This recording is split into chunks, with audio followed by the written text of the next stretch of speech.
warahmatullahi wabarakatuh. Apa kabar anak-anak sekalian? Semoga kalian semuanya sehat ya.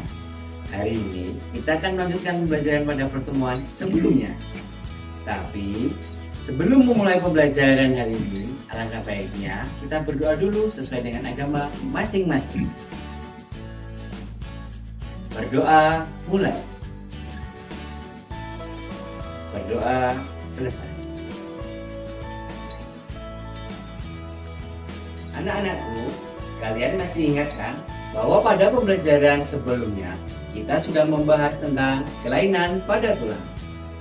Nah, hari ini kita akan belajar tentang sistem pernapasan pada hewan dan manusia.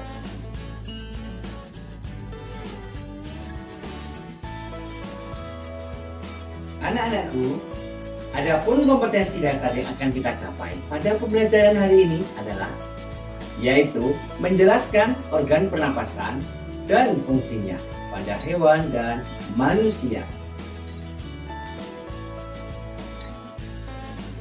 Adapun tujuan pembelajaran kita pada hari ini adalah yang pertama, peserta didik mampu menjelaskan organ-organ pernapasan pada hewan.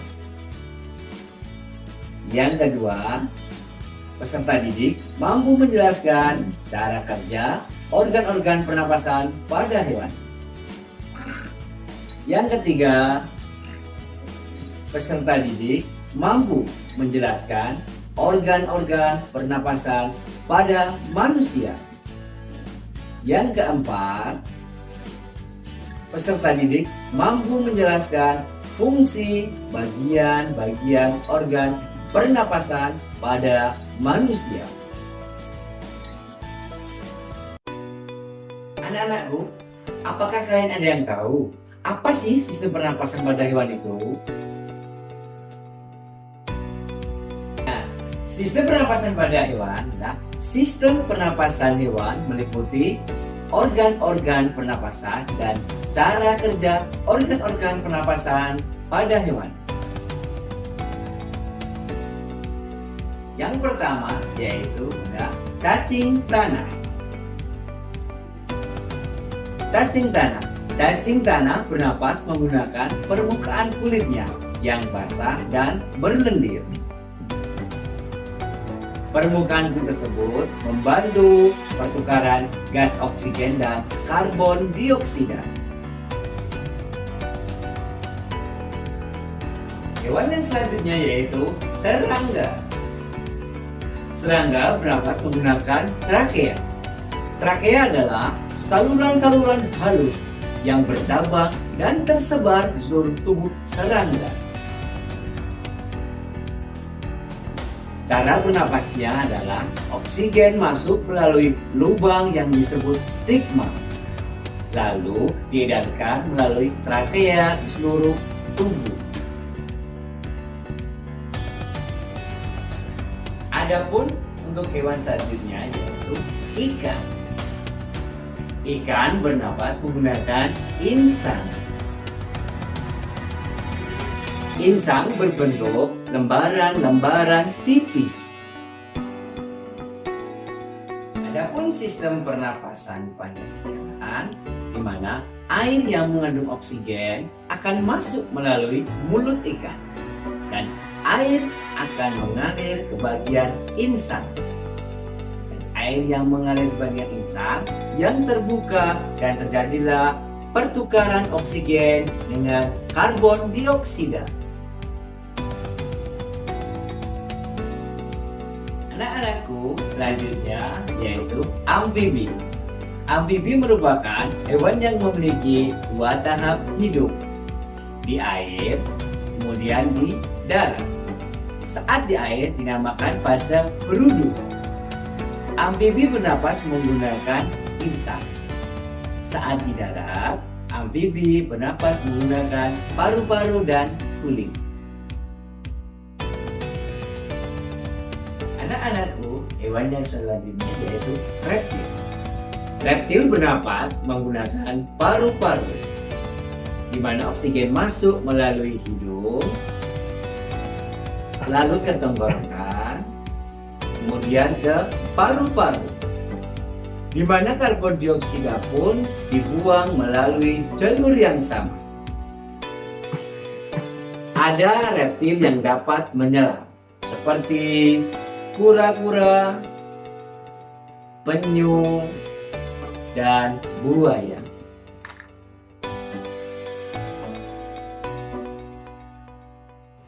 Anak-anakku, hewan selanjutnya yaitu burung. Burung bernapas menggunakan paru-paru. Pernapasan burung dibantu oleh pundi-pundi udara. Pundi-pundi udara mampu menyimpan udara.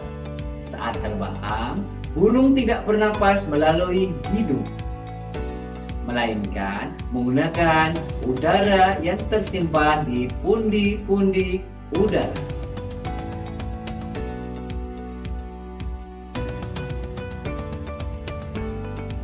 Untuk hewan yang selanjutnya yaitu mamalia. Mamalia bernapas menggunakan paru-paru. Oksigen masuk melalui lubang hidung ke tenggorokan, lalu ke paru-paru. Karbon dioksida dikeluarkan melalui jalur yang sama. Mamalia yang hidup di air bernapas dengan cara memunculkan diri ke permukaan air secara berkala untuk mengambil udara.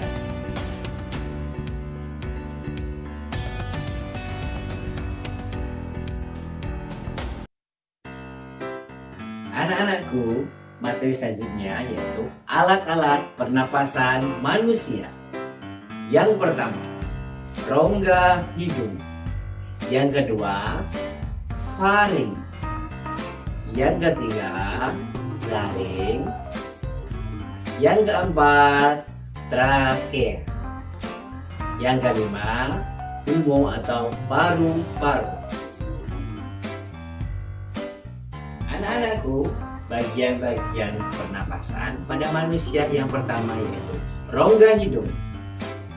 Di dalam rongga hidung, udara mengalami perlakuan agar aman dan sesuai kondisi tubuh. Perlakuan tersebut adalah penyaringan, penghangatan, dan pengatur kelembapan. Penyaringan dilakukan oleh rambut dan lendir. Anak-anakku, bagian selanjutnya pada pernapasan manusia yaitu faring. Faring merupakan jalan bagi udara, pernapasan, dan makanan. Faring berfungsi menghubungkan rongga hidung dengan laring.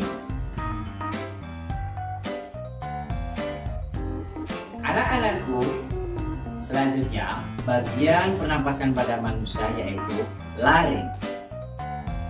Pada laring terdapat pita suara yang dapat bergetar menghasilkan suara. Selain itu, terdapat juga epiglotis yang dapat membuka dan menutup. Ketika menelan makanan, epiglotis menutup tenggorokan. Ketika bernapas atau berbicara, epiglotis akan membuka.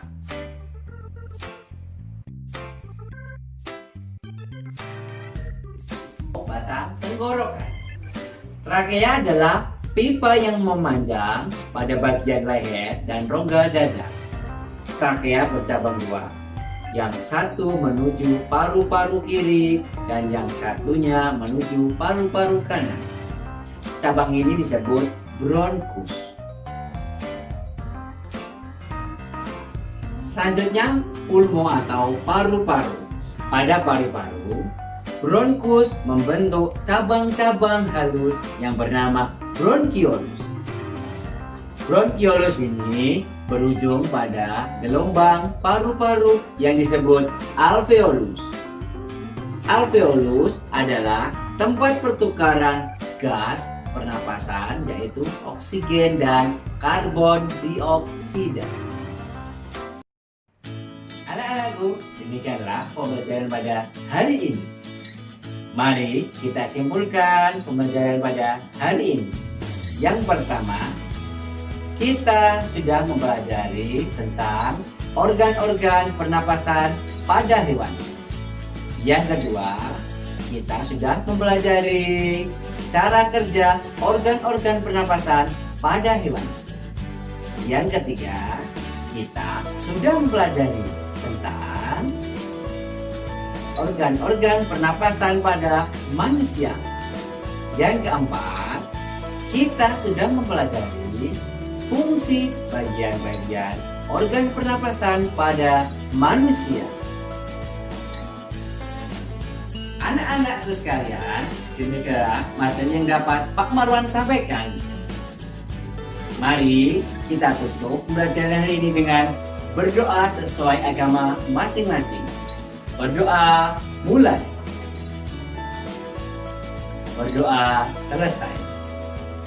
Sedikit pantun dari Pak Marwan, burung irian burung cendrawasih. Cukup sekian dan terima kasih. Wassalamualaikum warahmatullahi wabarakatuh.